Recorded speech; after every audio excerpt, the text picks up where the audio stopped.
बहुत समय पहले की बात है। एक छोटे से गांव के पास एक घना जंगल था। उस जंगल में लोग जाने से डरते थे क्योंकि वहां चुड़ैल के होने की कहानी प्रसिद्ध थी। कहते थे कि जो भी उस जंगल में गया वह कभी वापस नहीं लौटा। गांव में एक छोटी बच्ची थी जिसका नाम मीना था। मीना बहुत ही बहादुर और चतुर थी। एक दिन गांव में खबर फैली कि जंगल के पास से एक गाय गायब हो गई है। सभी लोग डर के मारे जंगल की ओर जाने से बच रहे थे, लेकिन मीना ने ठान लिया कि वह गाय को ढूंढने जाएगी। मीना ने अपनी टोपी पहनी और अपने कंधे पर एक छोटी सी टोकरी कर जंगल की ओर चल पड़ी। वह जंगल के अंदर घुसते ही ध्यान से चारों ओर देखने लगी।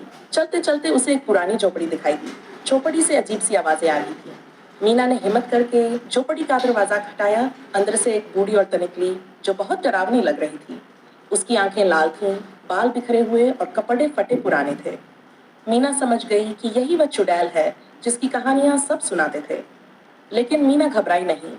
उसने चुड़ैल से पूछा, आपने मेरी गाय देखी है? चुड़ैल हंसने लगी और बोली, हाँ, तुम्हारी गाय यहाँ है, लेकिन उसे वापस लेने के लिए तुम्हें मेरी एक शर्त माननी होगी। मीना ने पूछा, क्या शर्त है? चुड़ैल बोली, तुम्हें मेरे लिए एक काम करना होगा। मुझे बहुत अकेलापन महसूस होता है।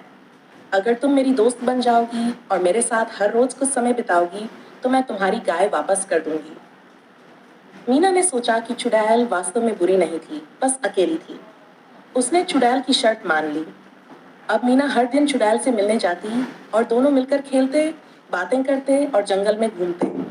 धीरे धीरे चुड़ैल का डर गांव वालों से खत्म हो गया और सबको समझ आ गया कि चुड़ैल तो बस एक अकेली औरत थी जिसे दोस्ती की जरूरत थी। इस तरह मीना की समझदारी और बहादुरी ने न सिर्फ उसकी गाय को वापस दिलाया, बल्कि चुड़ैल को भी एक नया जीवन दे दिया। हमें दूसरों को उनकी बाहरी रूप रंग से नहीं, बल्कि उनके दिल से परखना चाहिए। कभी कभी जो लोग डरावने लगते हैं वे वास्तव में सिर्फ दोस्ती और प्यार की तलाश में होते हैं। ये कहानी बच्चों को दूसरों के प्रति सहानुभूति और समझदारी सिखाती है।